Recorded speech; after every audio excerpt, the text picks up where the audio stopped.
There are no fences here or here, no barricades or protesters. The University of Winnipeg is another place where delegates from all over the world, including the G8 and G20 countries, are meeting. For the 6th year, religious leaders from many interfaith communities are having their own summit, just days before their political counterparts have theirs in Ontario. The World Religion Summit of Interfaith Leaders in the G8 nations is nothing new. Founded in 2005 by Reverend Jim Wallis, CEO of the American Christian magazine Sojourners, and the Archbishop of Canterbury, Rowan Williams, the summit has grown a lot since its beginnings.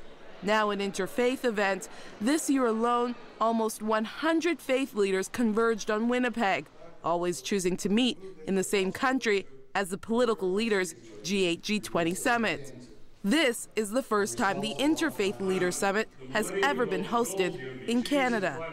We are gathered as the global faith leaders of all faith traditions from the G8 countries and regions of the world to speak to each other. Reverend Karen Hamilton, General Secretary of the Canadian Council of Churches and the chair of this year's summit.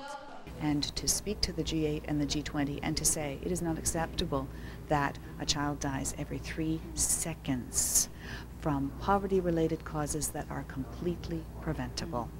A child dies every 30 seconds from malaria. We have known how to eradicate malaria for 100 years. We just haven't done it. Indeed, those children die, and we believe God weeps. In the year 2000, the Millennium Summit, hosted by the United Nations, was the largest gathering of world leaders in history. At that meeting, close to 200 heads of state came up with 8 Millennium Development Goals, with a deadline of achieving these goals by the year 2015. All great goals that these world leaders think their political counterparts needed to be reminded of as the year 2015 gets closer. So at the end of each summit, the leaders collectively pen a document which will be presented to the G8 nations, urging the political world leaders to remember the goals that were made. The Reverend Jim Wallis, one of the founders of this Interfaith Summit, says this global problem of extreme poverty is solely based on a lack of vision. Proverbs say, where there is no vision, the people perish. And what that means is 30,000 children perish every single day because of what Bono calls stupid poverty and utterly preventable disease because we have no vision. That's why they're dying. It's not that we have no capacity, no answers, no solutions. We have no vision. And he was right to name this as a moral issue and as a sin. I often say the politicians are the ones, you can tell who they are because they're the ones who have their fingers in the air. And they lick their finger and they put it up in the air to see which way the wind is blowing. So we have to be the ones who don't just replace one wet-fingered politician with another. We have to change the wind.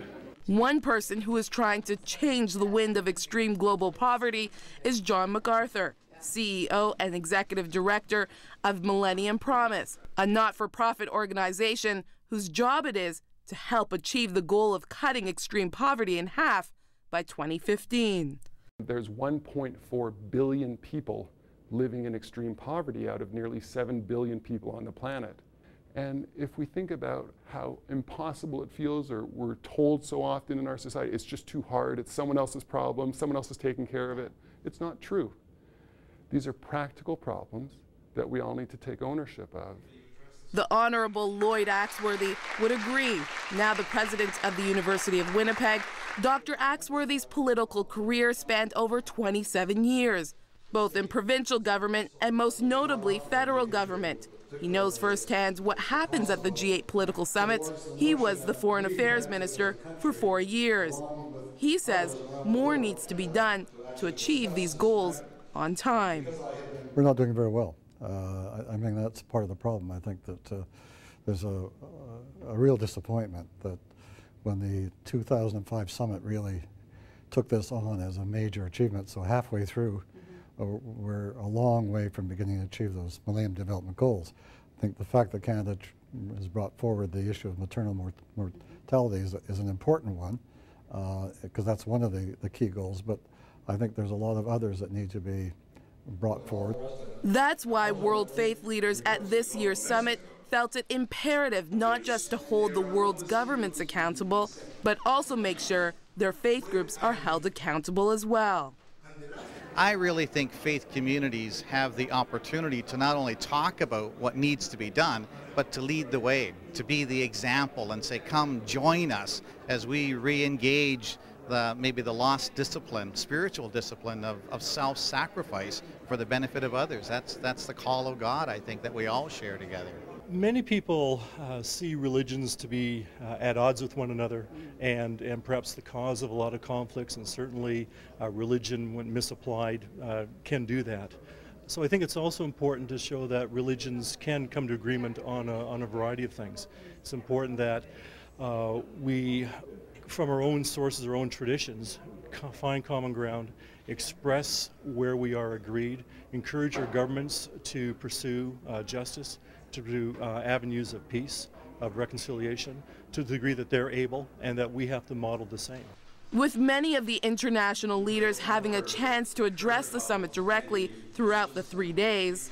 Because Africans are poor, even if Africa is not poor. One of the keynote speakers invited was Senator Romeo Dallaire, who is most notably known for his work as the force commander of the UN assistance mission for Rwanda during the country's horrific genocide. In a sit-down interview with him, he too expressed the importance faith plays in the political sphere and why faith leaders need to continue dialoguing with their country's politicians.